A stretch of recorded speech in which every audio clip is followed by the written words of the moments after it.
La délivrance par la prière et par le jeûne, vous avez compris que ce jour, l'Église l'a dédié au mouvement de réveil. Cette structure très importante dans la vie d'une communauté et je suis heureux de partager ce moment avec vous, chers téléspectateurs. Que la grâce de Dieu et la bénédiction de Dieu soit votre partage. Je suis heureux de partager ce moment avec Dr Diako Dofou Jérôme, il est prédicateur laïque, responsable du département TIC et Médias au niveau du département du mouvement de réveil. Soyez les bienvenus. Ok, merci. Voilà. Je suis heureux de vous accueillir sur ce plateau. Ensuite, je vais terminer par la dame. Ensuite, nous sommes avec M. Atu Patrick Assoua Ngoran. Il est psychologue thérapeute chargé de la prise en charge psychosociale à la Croix-Bleue. Vous avez compris aussi que nous sommes dans la période des vacances. Et donc, les vacances riment avec beaucoup de choses. Soyez les bienvenus. Merci beaucoup, pasteur. Comment vous allez? Ça va très bien. Voilà. Et enfin, nous donnons la priorité aux dames parce que c'est ça aussi. Avec Mme Mel Méliane. Elle est prédicatrice laïque. Mais elle est présidente des laïcs de l'Église méthodiste de Côte d'Ivoire, Temple Galilée, Plateau d'Ocuy. Responsabilité au niveau du département. Elle est intendante. C'est une bonne chose d'avoir une intendante pour nous aider à avancer sur le plan financier. Bonne arrivée à vous. Merci, révérend. Oui, vous n'êtes pas nouveau sur notre plateau parce que vous êtes déjà passé ici.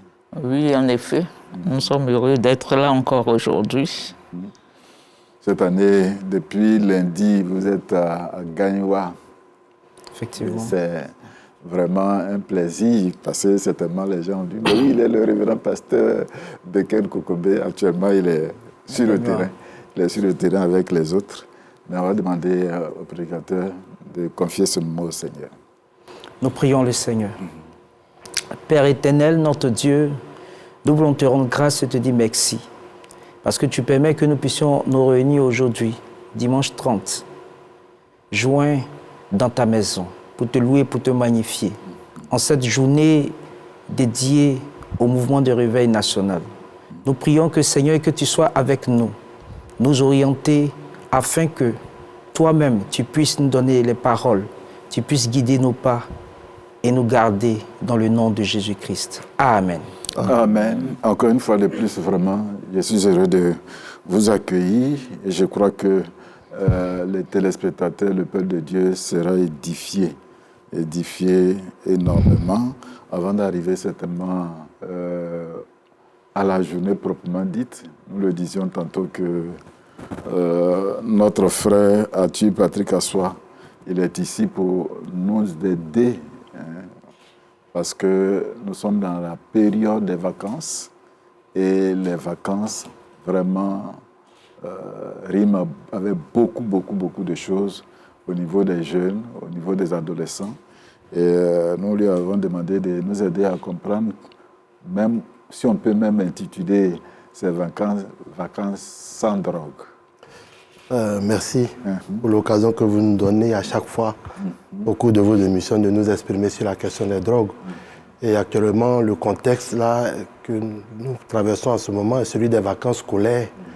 Et il faut dire que pendant les vacances scolaires, on a envie de décrocher un peu, on a envie de se reposer un temps soit peu. Oui.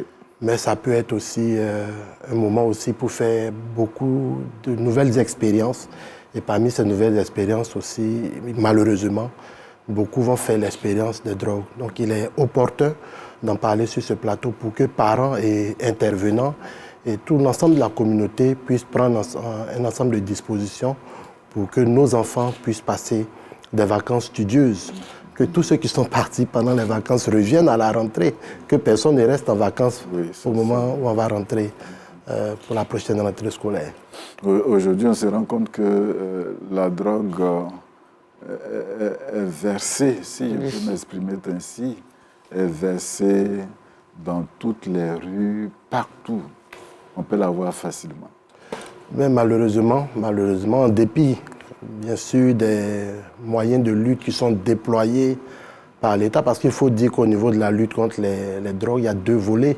Il y a le volet de la réduction de l'offre qui incombe à nos autorités étatiques qui travaillent à ce que les drogues soient de moins en moins disponibles. Mais il faut dire que ceux qui sont en face, qui sont les dealers, qui sont les réseaux, sont déployés beaucoup plus de moyens. Donc au fur et à mesure que nos États déploient de grands moyens, eux aussi ils déploient de grands moyens. Et malheureusement pour nous, la Côte d'Ivoire, qui de sa position, du fait de sa position géographique, c'est-à-dire que notre frontière naturelle nous rend fragiles. Parce que depuis quelques années, l'Afrique de l'Ouest, au niveau de sa frontière naturelle, est devenue le carrefour, un des carrefours du trafic mondial de drogue. Parce que malheureusement, comme nous sommes des pays en voie de développement, nous pêchons un peu souvent sur le volet du contrôle. Et donc c'est par là. Et malheureusement, ces drogues-là qui vont passer ici, qui normalement doivent aller vers d'autres pays, vont aussi transiter. Et sur place, malheureusement, nos jeunes frères, nos petits frères, certains d'entre nous, malheureusement, vont recourir à ces substances-là. Celui qui nous prend pour la première fois en marche, peut-être il ne connaît pas ce que c'est que la drogue. Justement, c'est bon de définir, parce que si on ne sait pas, on peut être au contact même sans savoir. Mais il faut dire que les drogues sont des substances. Ce sont des substances qui peuvent être solides, liquides ou gazeuses, d'origine naturelle ou artificielle. C'est bien de dire d'origine naturelle parce que les gens ont souvent l'impression que parce que c'est naturel, ce n'est pas une drogue. Au point que d'autres personnes s'appuient même sur des versets bibliques pour dire que Dieu nous a donné la plante pour la nourriture. Donc, s'ils consomment par exemple des herbes, ce n'est pas des drogues. Si, les drogues peuvent être d'origine artificielle, elles peuvent être naturelles. Et donc, ces substances, lorsqu'elles sont consommées, vont provoquer une modification du fonctionnement du système nerveux. Ce qui va produire une modification de l'humeur, une modification de l'affect.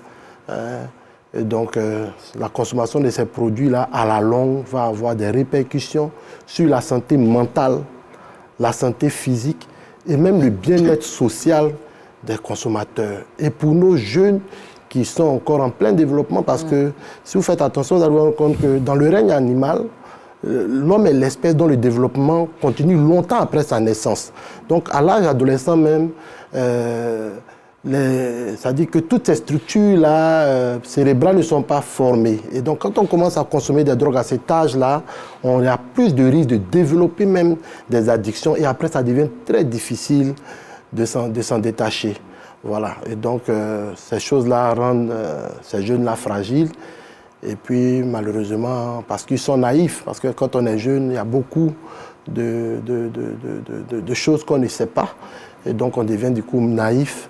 Et puis, on devient des victimes, sinon une cible intéressante pour les réseaux de trafic de drogue. On peut en citer quelques... Mais les drogues les plus courantes, c'est, je dirais, le cannabis, l'héroïne, la cocaïne. Et puis aussi, très récemment, il y a une drogue qui est en vogue, le phénomène de Kadhafi. Mais quand on parle de drogue, c'est vrai qu'on cite ces drogues-là, on cite la cocaïne, le cannabis, mais moi je voudrais qu'on aille un peu plus en avant-garde pour citer même l'alcool et la cigarette. Parce que ce sont l'alcool et la cigarette qui sont les portails d'entrée dans les autres drogues. Voilà. Et donc, une substance comme l'alcool, qui bénéficie d'une faveur sociale, parce que une fête, on boit un peu d'alcool, un baptême, un anniversaire, de temps en temps. Donc souvent même, c'est les parents qui entraînent leurs enfants. Un petit verre, qu'est-ce que ça va te faire? Ça ne va rien te faire. Mais c'est souvent à ces occasions-là que l'enfant commence à valider ce genre de comportement. Et quand on a bu, malheureusement, on est désinhibé. Et puis, on devient de plus en plus vulnérable aux autres substances. Voilà. Donc, très récemment aussi, je voudrais revenir sur le phénomène Kadhafi, qui est une drogue issue de l'usage détourné de certains antidouleurs qu'on va mélanger à une bière à très forte teneur d'alcool. Je ne voudrais pas citer ici les composantes, mais tout le monde sait un peu de quoi je parle. Et la consommation de ce produit-là est de plus en plus en vogue dans le milieu de la jeunesse, surtout parce que c'est une drogue qu'on a appelée drogue des réseaux sociaux. Parce qu'aujourd'hui, chaque enfant est sur son téléphone, il regarde, et puis il voit les, comment on appelle ça, les challenges, les défis. Hein. Et puis ils ont aussi l'envie de reproduire, et comme ça, beaucoup, aujourd'hui, ont fait l'expérience de cette drogue-là qui est très, très, très, très dévastatrice. Et comme je le disais, quand on est jeune, les structures cérébrales ne sont pas encore bien formées. Mais vous savez que le cerveau est l'organe principal de l'apprentissage. Nous avons deux types de mémoire. La mémoire à long terme, où nous gardons les souvenirs de nos apprentissages. Mais la mémoire à court terme, qui est aussi la mémoire de contact. C'est celle-là qui nous permet d'interagir avec ceux qui nous entourent. Donc, les drogues vont affecter la mémoire à court terme. Ça fait que ça devient difficile pour un élève de pouvoir apprendre, de retenir même les choses les plus faciles, les choses les plus faciles à retenir. Donc retenir devient une difficulté pour lui. C'est pour ça que vous allez voir que beaucoup de jeunes qui s'adonnent à la drogue à la longue finissent par se désintéresser des tâches scolaires. Et puis la drogue aussi vient pour tuer la motivation. Pour tuer la motivation. Celui qui se drogue, quand il se lève le matin, il n'a pas envie de faire quelque chose. Il est fatigué. Parce que son horloge biologique est dérangée. Parce que quand il consomme, il dort plus qu'il ne le faut, ou alors il manque de sommeil. Donc à un moment, il est perturbé au niveau du sommeil, alors que nous savons combien de fois le sommeil est important au niveau de la santé mentale. Voilà, donc vraiment aujourd'hui, les drogues là, causent beaucoup de dégâts dans le milieu de la jeunesse. Et c'est pour ça que, en tout cas, nous sommes reconnaissants de l'occasion que vous nous donnez encore ce matin. Je crois que vous avez commencé déjà les conséquences. Hein. Oui. Les conséquences qu'il peut y avoir, mais il y a la possibilité de traiter, de remédier, de les aider.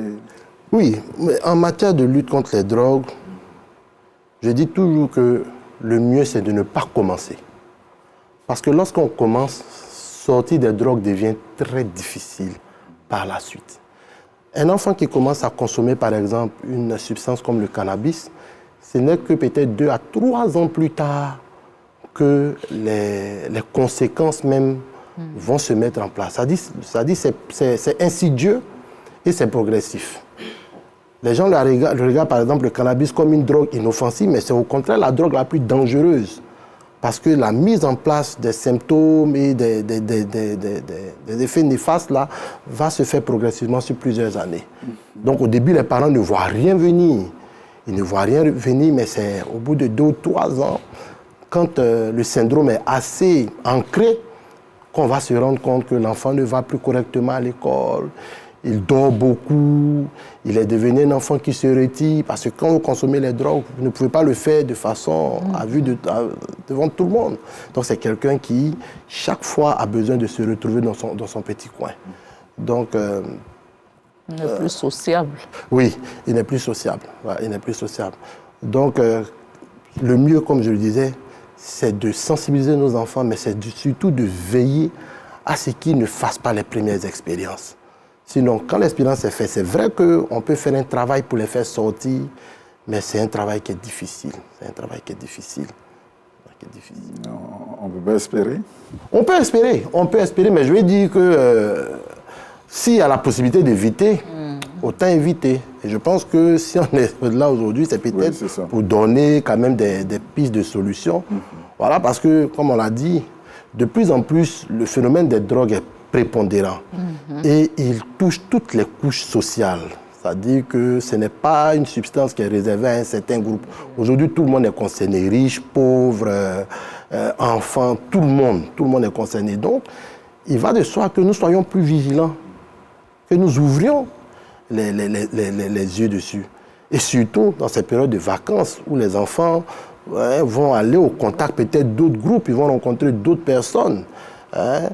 Et donc, c'est là qu'il faut faire attention. Mais s'ils sont rentrés, c'est vrai, à travers la prise en charge, on peut les aider à en sortir, mais très souvent, pendant qu'on est en train de faire ça, c'est déjà une scolarité peut-être qui est déjà gâtée, c'est déjà peut-être des relations sociales qui sont gâtées, c'est des opportunités qui sont perdues. Donc, le mieux, c'est de prendre très vite le taureau par les cornes. La prise en charge, vous parliez tout à l'heure de la prise en charge. Oui. Ça peut prendre combien de temps? C'est en fonction du degré de consommation? Ça dépend effectivement de la gravité du cas. Ça dépend de la gravité du cas. Et puis, il faut dire que les phénomènes de toxicomanie sont au carrefour d'un certain nombre de facteurs, qui sont des facteurs, c'est vrai, individuels, des facteurs familiaux et des facteurs substantiels. Donc, le facteur individuel, c'est ce qui est en rapport avec la psychologie de l'individu, avec sa personnalité, avec ses données biologiques. Donc, l'âge, je dirais encore le sexe, la corpulence, la personnalité, l'hérédité, tout et tout. Donc, vous voyez que c'est tout ça qu'il faut gérer. Après aussi, il y a des facteurs familiaux, parce que certaines familles, malheureusement, prédisposent les enfants à la consommation des drogues. Donc, après, c'est une intervention familiale qu'il faut faire. Donc, c'est souvent... Et puis, on ne sait pas toujours. Je dis souvent, c'est comme la salade.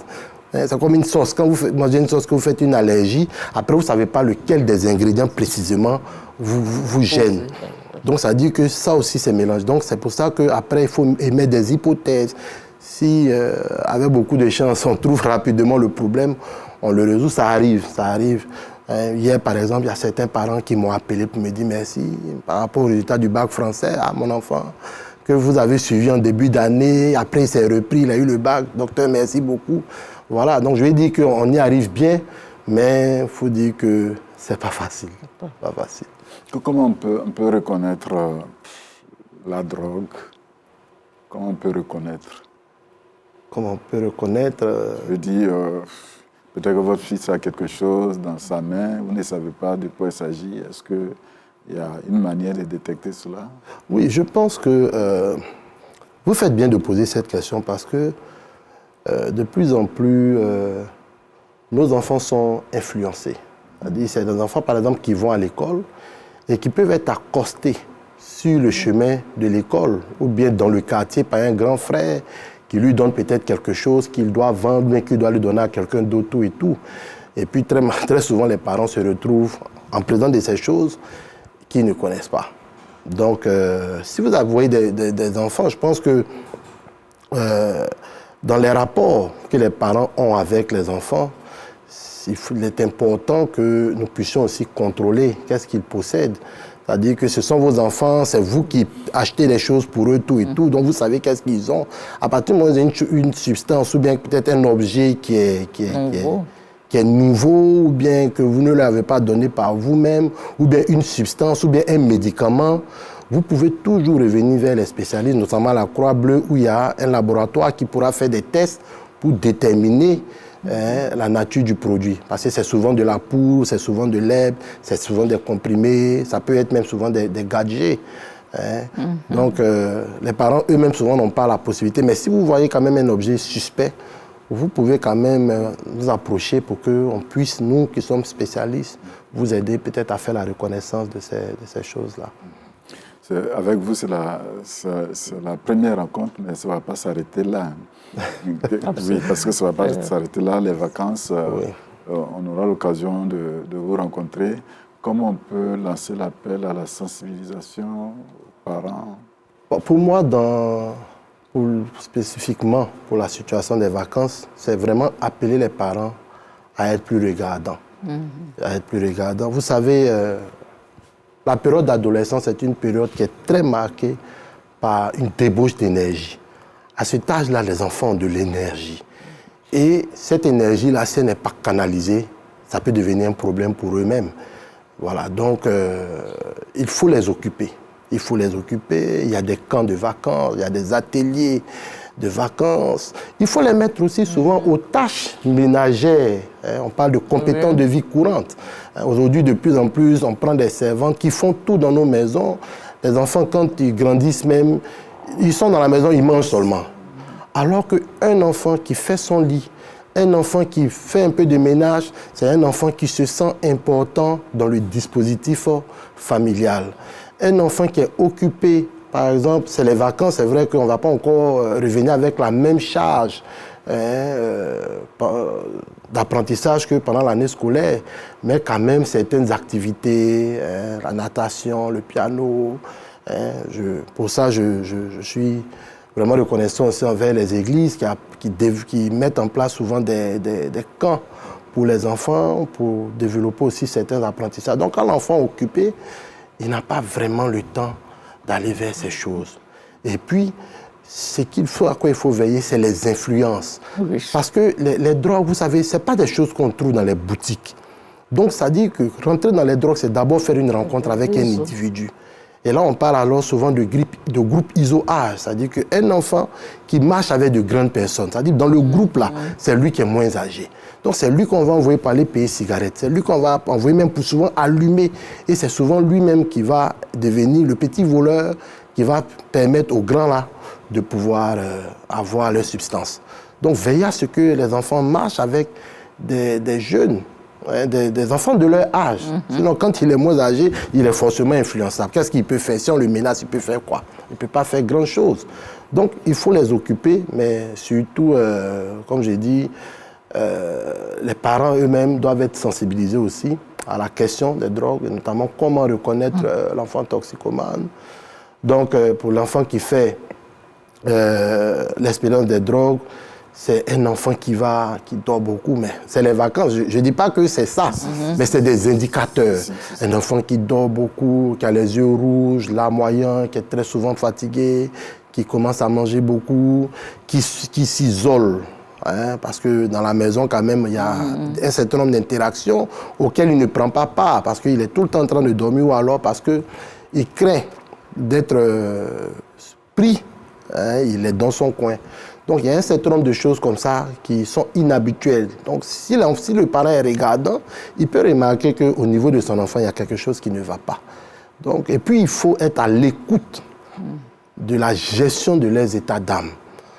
Parce qu'on va souvent vers les drogues. C'est vrai, on y va peut-être pour rechercher du plaisir. On y va aussi pour échapper souvent à une souffrance interne. Vous savez, les enfants ont un problème. Ils perçoivent souvent mal le monde. Vous entendez souvent des enfants qui disent « mon papa ne m'aime pas ». Alors que je pense que pour qu'un parent ait pris sur lui de faire un enfant, le mettre au monde, le scolariser jusqu'à un certain âge, parce que peut-être il t'a refusé une chose aujourd'hui, tu dis qu'il ne t'aime pas.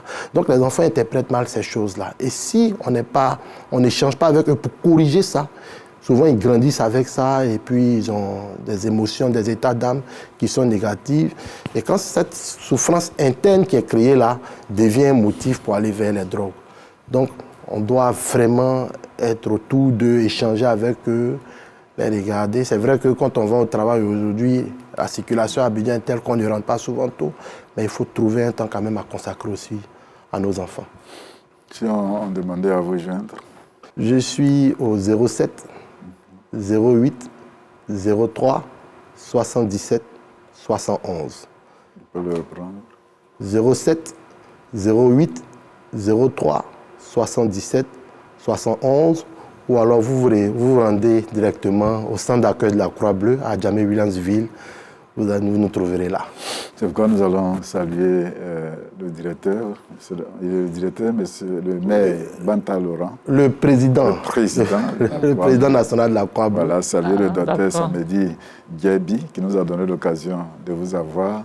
Saluer aussi le psychologue Thio Daniel. Monsieur Thio Daniel. Monsieur Thio Daniel. J'espère qu'on aura encore d'autres occasions. C'est moi. Vous ne partez pas, vous restez avec nous. On va écouter un cantique à la gloire de Dieu et puis je vais m'adresser à ceux qui sont invités spécialement pour cette journée. Oh, venez louer mon Dieu. Oui, venez louer.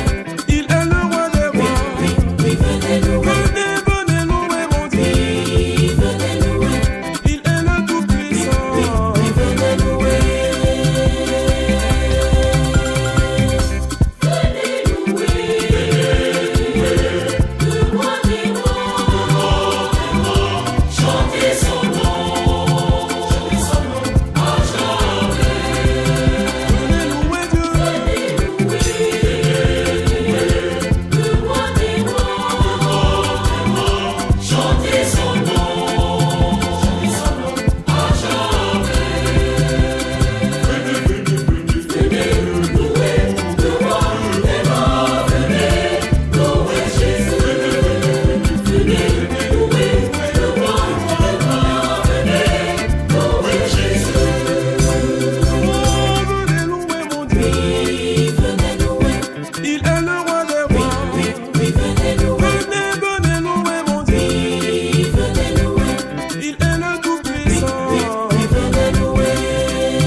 Merci bien de nous donner l'occasion d'en venir à la journée.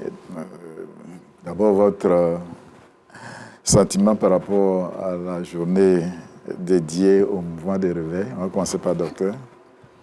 Ok, pour moi, c'est un sentiment de joie.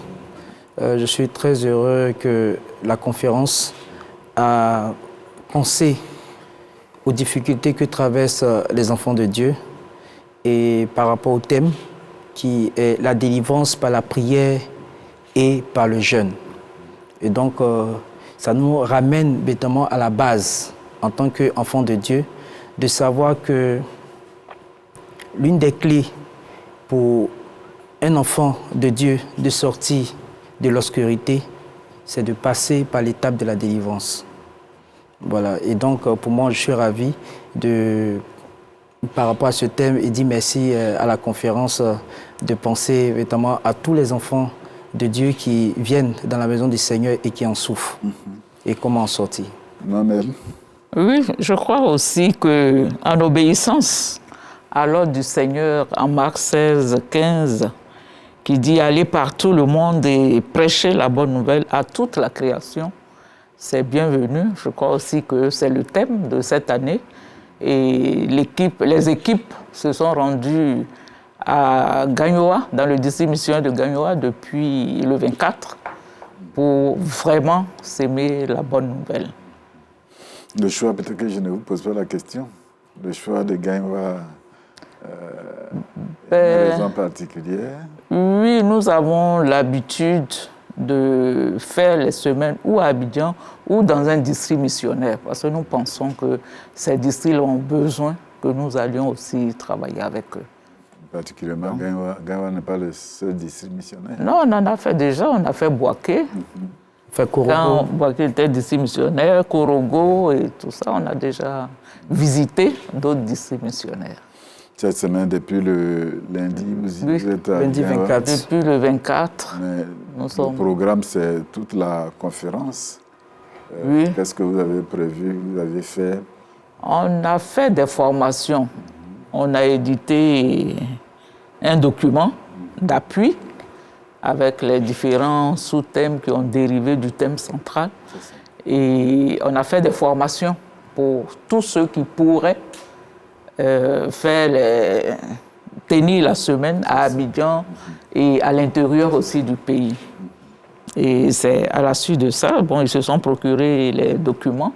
Et puis, un peu partout, il y a des semaines qui se tiennent par rapport à la semaine du mouvement de réveil. Et donc, comme Mais ça... nous avons mis le point focal sur Gagnoa. D'accord. On salue le révérend pasteur Denis Jérôme, qui est le premier responsable de ce district. Oui. Avec lui et toutes les équipes. Tout à l'heure, on aura le culte. Oui. Mais avant d'arriver au culte, regardons quand même le thème que l'Église a proposé, qui est la délivrance par la prière et par le jeûne. C'est ça. Voilà. On va peut-être explorer le texte. Oui. Oui, on va regarder le texte. Matthieu chapitre 17. Matthieu chapitre 17. Nous avons le texte principal, c'est les versets 14 à 21. Nous en faisons la lecture. On fait la lecture. C'est ça. Nous prions le Seigneur. Éternel notre Dieu, nous te bénissons pour l'occasion que tu nous donnes d'être en ta présence. Ta parole est vie, ta parole est délivrance, ta parole est guérison. Et nous voulons que tu nous accordes la grâce de la connaître, la grâce de l'intégrer, la grâce de l'expérimenter. Au nom de Jésus-Christ. Amen. Amen. Donc, Matthieu, chapitre 17, oui. les versets 14 à 21, et je lis dans la version Louis II. Lorsqu'il fut arrivé près de la foule, un homme vint se jeter à genoux devant Jésus et dit « Seigneur, aie pitié de mon fils qui est lunatique et qui souffre cruellement. Il tombe souvent dans le feu et souvent dans l'eau. Je l'ai amené à tes disciples et ils n'ont pu le guérir. race d'incrédules et perverses. Répondit Jésus. Jusque à quand serai-je avec vous? Jusque à quand vous supporterai-je? Amenez-le-moi ici. Jésus parla sévèrement au démon qui sortit de lui et l'enfant fut guéri à l'heure même. Alors les disciples s'approchèrent de Jésus et lui dirent en particulier, « Pourquoi n'avons-nous pu chasser ce démon? » « C'est à cause de votre incrédulité, leur dit Jésus. Je vous le dis en vérité. Si vous aviez de la foi comme un grain de sénévé, vous diriez à cette montagne, « Transporte-toi d'ici là » et elle se transporterait. Rien ne vous serait impossible. Mais cette sorte de démon ne sort que par la prière et par le jeûne. Amen. Amen. C'est le texte principal du thème. Si on vous posait la question de nous situer le texte, son contexte, on allait dire quoi? Docteur. Ok, donc Oui. il fallait savoir que à l'épisode glorieux donc de la transfiguration, et Jésus va donc redescendre de la montagne pour retrouver le monde de la foule. Et c'est demande donc de guérison. Et c'est ainsi que un père, avec son enfant qui souffre, malade, qui est lunatique, fait d'abord appel donc aux disciples pour sauver son fils. Et le constat, c'est que les disciples seront impuissants, ne pourront pas sauver, restaurer, délivrer l'enfant lunatique. Et c'est ainsi donc que le Père va se tourner alors donc vers le Maître, vers Jésus, pour lui faire cas de cette situation en lui disant que tes disciples n'ont pas pu sauver mon fils, n'ont pas pu guérir mon fils, alors je viens vers toi pour que tu puisses faire quelque chose. Et c'est ainsi que Jésus va, étant fâché, va dire attention, race d'incrédules. Donc il va qualifier ses disciples de race d'incrédules et il va leur dire que il y a des situations où le jeûne et la prière sont capables de pouvoir délivrer une personne. Et c'était le cas de cet enfant. Voilà un peu le contexte qui situe notamment le thème de la délivrance par la prière et par le jeûne. Des éléments très forts, c'est la délivrance, c'est le jeûne et la prière. Et la prière, ensemble. C'est la condition sine qua non pour de tels cas, certainement. Oui, de tels cas, et aussi ajouter derrière la foi. Voilà, surtout la foi. Voilà, puisque on peut prier pour une situation, mais si nous-mêmes on en doute, vous constaterez avec moi qu'il n'y aura pas de solution. Voilà. Je me place du côté de Atup. D'ici, un enfant est dans la drogue, il y a la possibilité de prier pour lui, gêner pour lui. Oui, il faut dire que la prise en charge spirituelle fait partie des moyens. Et donc, en dehors de la prise en charge psychologique, sociale, médicale, éducative, un accompagnement spirituel peut être à point, peut venir à point nommé pour trouver des solutions aux problèmes des toxicomanes. Donc, approchons le texte vraiment pour que ceux qui nous regardent puissent être bien saisis. Alors donc, ce passage va donc relater, comme nous l'avons signifié, l'histoire qui amène donc son fils lunatique, c'est-à-dire aux disciples de Jésus-Christ. Mais ceux-ci n'ont pas pu être en mesure de pouvoir guérir. Alors déjà, à partir de cet instant, il faut comprendre quelque chose. C'est que les disciples étaient avec Jésus. Les disciples étaient enseignés par Jésus.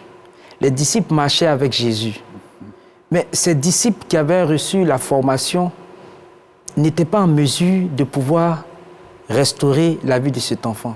Ça veut dire que sans doute, tu peux être avec le maître, marcher avec le maître, et puis douter. Et ne pas recevoir la véritable formation. Et c'était cela, c'est-à-dire l'enjeu déjà. Parce que Jésus se dit qu'il a des personnes avec qui il travaille. Et ces personnes avec qui il travaille sont capables de pouvoir faire ce qu'il fait, parce qu'il leur a donné une bonne formation. Mais ces personnes, ces disciples, ayant, comment on appelle, ils ont changé d'orientation. Sans doute, au lieu d'aller prier selon les directions du maître, vont aller eux-mêmes se faire voir. Et donc, en allant se faire voir, pour chercher à dire qu'ils ont la capacité, ils ont le potentiel pour pouvoir restaurer aussi, délivrer des personnes, alors ils vont échouer. Ils vont échouer. Et donc, Jésus-Christ, lorsque le Père va se tourner vers Jésus pour lui dire que tes disciples n'ont pas pu le faire, il va lui dire race d'incrédules. Donc ici, l'incrédulité veut montrer l'aspect de quelqu'un qui n'a pas la foi, qui ne sait pas ce qu'il fait et qui pense que tout le pouvoir se passe par lui-même, sa propre force. On le perçoit. Les gens prient pour des situations. Mais aujourd'hui, malheureusement, nous allons constater que, au lieu d'annoncer le message de Dieu, le message de Jésus-Christ, les gens préfèrent aller annoncer leur propre message. Et c'était le cas de ces disciples. Ils n'ont pas pu être à la hauteur de cette situation. Et c'est ce qui ressort dans cette approche, parce que ces disciples ont constaté, mais pourquoi ils n'ont pas pu restaurer, pourquoi ils n'ont pas pu délivrer, pourquoi ils n'ont pas pu chasser ce démon? Alors, Jésus leur dit, c'est à cause de votre incrédulité, c'est à cause de votre manque de foi, c'est à cause de votre vie, votre situation dans laquelle vous vous trouvez, parce que si vous avez reçu la meilleure formation, c'est là qu'il fallait mettre cela en pratique. Et donc, aujourd'hui, ce message, il est fort dans la mesure où nous sommes tous dans la maison de Dieu. Et en tant qu'enfants de Dieu, nous devons savoir que si nous sommes dans la maison du Seigneur, nous devons nous appuyer sur la véritable parole. Et cette parole, qu'est-ce qu'elle dit? Quel est le mystère que cette parole cache? Alors, cette parole nous dit quoi? Face à une telle situation, voici les actes qu'il faut poser. Et donc, nous devons avoir véritablement une vie de méditation, comme Josué 1, le verset 8. Il dit, méditez jour et nuit sur la base de cette parole. Et c'est là que vous pouvez réussir dans vos entreprises. Et donc, il a manqué à ses disciples. Et ces disciples, le manque, ça peut être toi, ça peut être moi, ça peut être nous tous qui sommes présents. Et donc, nous devons nous remettre en cause et revenir sur le chemin droit. Peut-être que ce n'est pas à vous qu'on doit poser cette question. C'est ceux qui ont peut-être choisi le thème, c'est à eux qu'on peut s'adresser. Mais je me pose la question, pourquoi spécifiquement ce thème a été choisi pendant cette journée du mouvement de réveil? Je crois que, je dirais simplement, je ne réponds pas peut-être à la question, mais je dirais que c'est le Saint-Esprit qui inspire ceux qui nous confectionnent le lectionnaire. C'est ça. Tout à l'heure, on a parlé de situation des enfants, de la drogue et tout ça. Mais ils ont besoin d'une délivrance.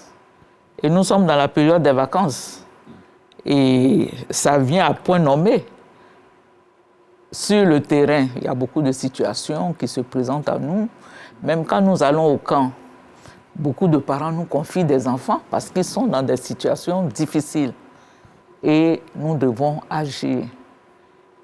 La délivrance est quelque chose d'important dans la vie du chrétien et à cause de tous ces mots qui nous entourent. On a parlé de perversion, race incrédule et perverse. Perverse, c'est celui qui pense que qui cautionne le mal. Alors aujourd'hui, qu'est-ce que nous pouvons faire pour dégager nos enfants de la perversion?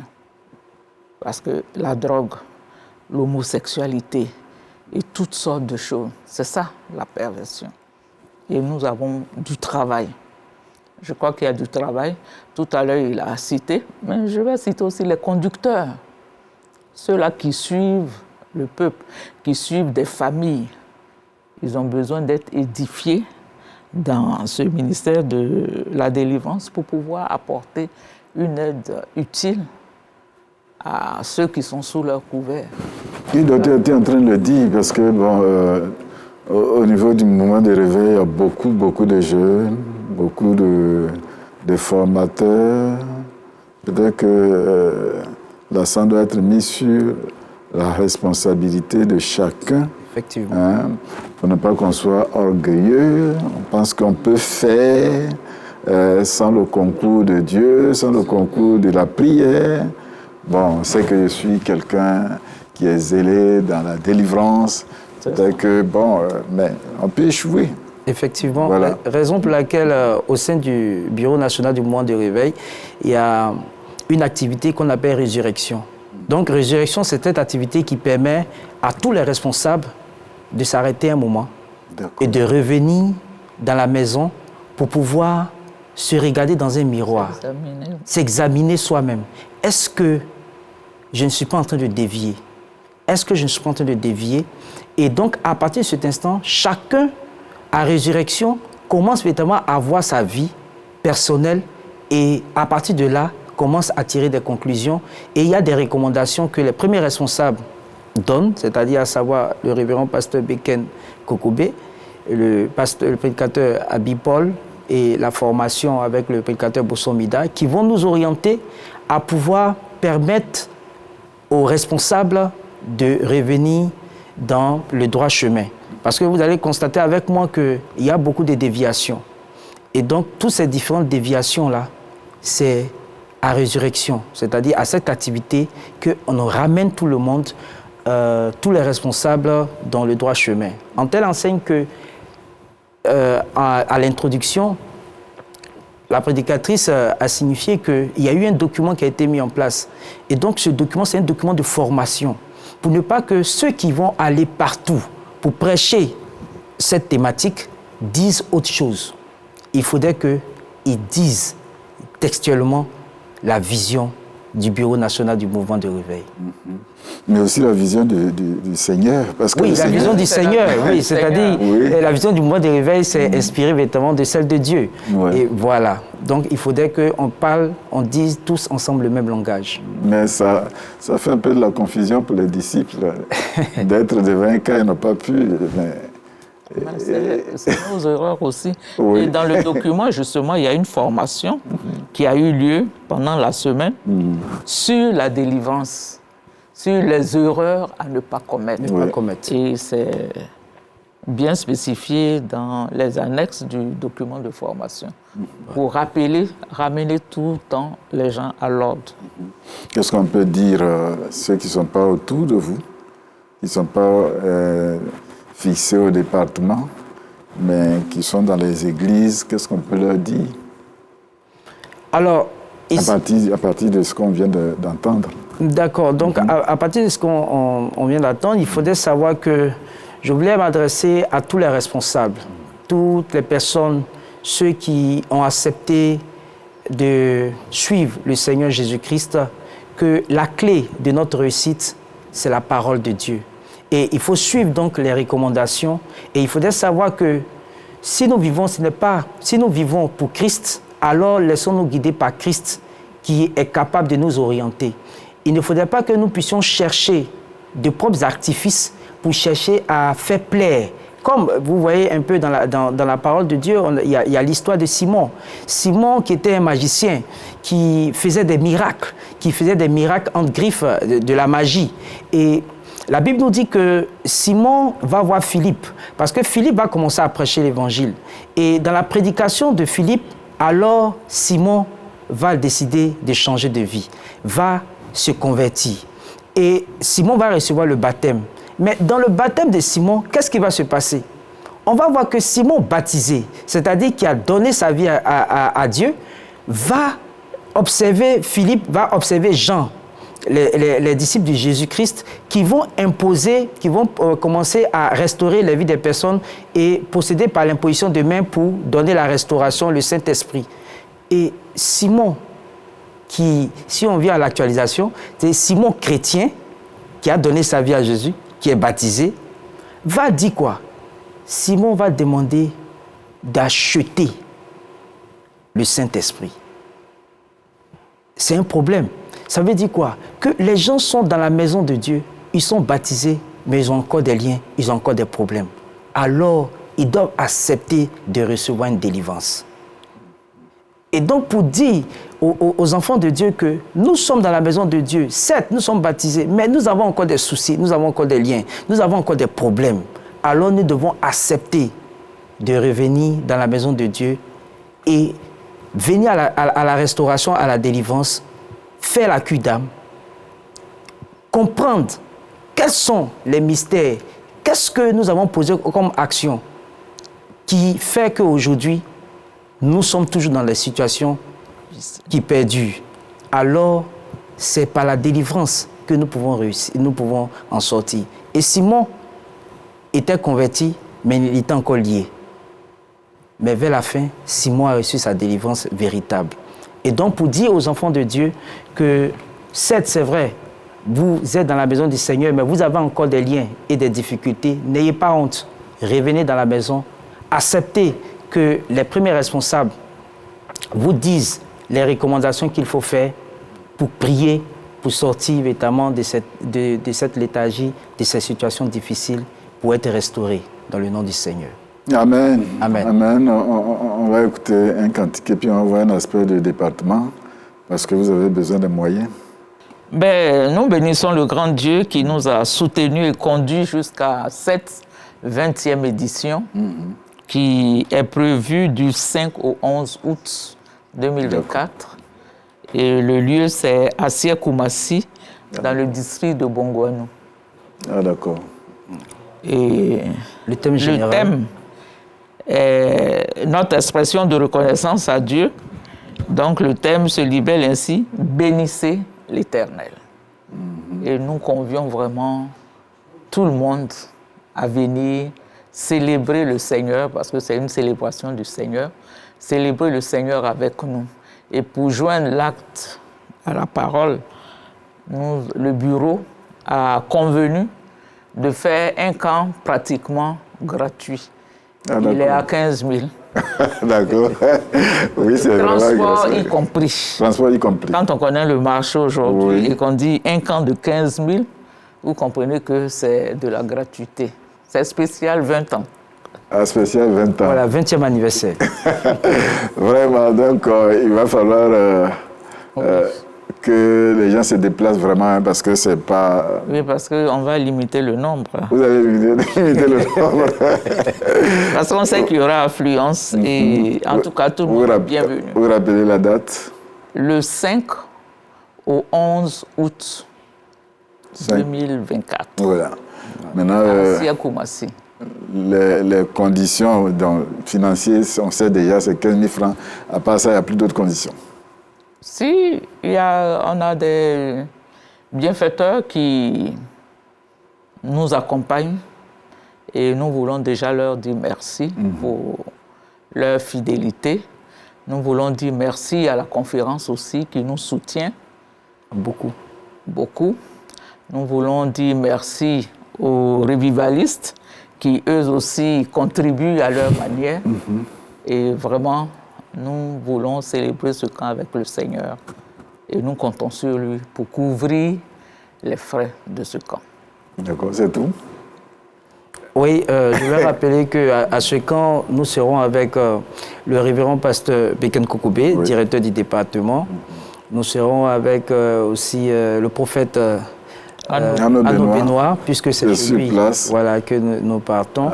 Et avec tous les formateurs, le prédicateur Abi Paul et d'autres serviteurs de Dieu qui vont nous accompagner. Voilà, donc le prédicateur Bosson Mida, le formateur, voilà, et bien d'autres qui seront avec nous tout au long de ce programme. Voilà. D'accord. On arrive pratiquement à la fin. Il va commencer par mon bien-aimé. Votre dernier mot, certainement. Mais c'est surtout vous dire merci, mais rappeler aussi aux parents que d'encadrer leurs enfants. C'est-à-dire les enfants ne doivent pas être laissés libres à faire ce qu'ils veulent. Parce que très souvent, les enfants identifient peut-être l'encadrement familial comme un empêchement de liberté, mais je dis que la vraie liberté, c'est celle-là qui met des limites à un certain nombre de choses qu'on fait. Donc si les parents peuvent être là pour canaliser les enfants, je pense que ça va nous éviter beaucoup de problèmes, surtout celui dont on vient de parler, c'est la question des drogues. Docteur Diako, on termine par vous. Ok, bon, nous voulons dire merci à la conférence pour l'opportunité qu'on nous permet d'être présents aujourd'hui, dimanche 30, pour parler au nom du Seigneur Jésus-Christ. C'est une opportunité. Et donc, nous voulons dire merci. Et je voulais aussi dire merci à tous mes responsables qui ont permis que je sois la tête pensante aujourd'hui pour parler au nom du Bureau national du mouvement de réveil. Merci au révérend pasteur Beken Kokobé et merci pour la confiance. Merci au prédicateur Paul Abi, merci pour la confiance et à tous les responsables. Et donc nous voulons dire à tous les responsables des départements, des mouvements de réveil, des districts, de se tenir prêts, d'être mobilisés pour que nous puissions réussir ce 20e anniversaire à Modane. Donc dès maintenant, il faudrait qu'ils commencent à enregistrer ces personnes pour participer activement à ce grand camp de prière qui va se dérouler à Assy-Koumassi.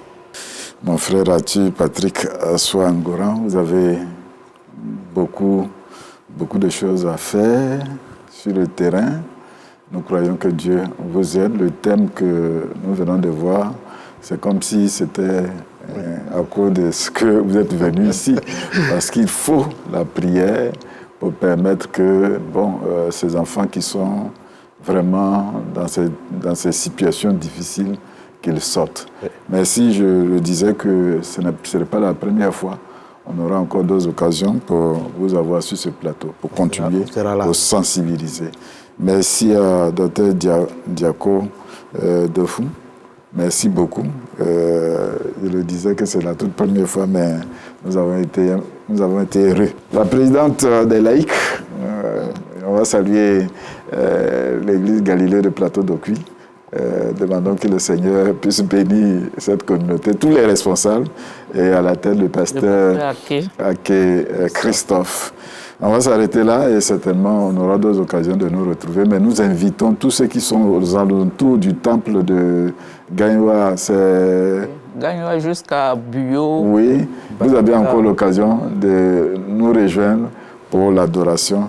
Et Dieu vous bénisse abondamment. Le dimanche prochain, nous allons encore nous retrouver. Et d'ici là, que la grâce de Dieu vous accompagne. Amen. Amen. Amen.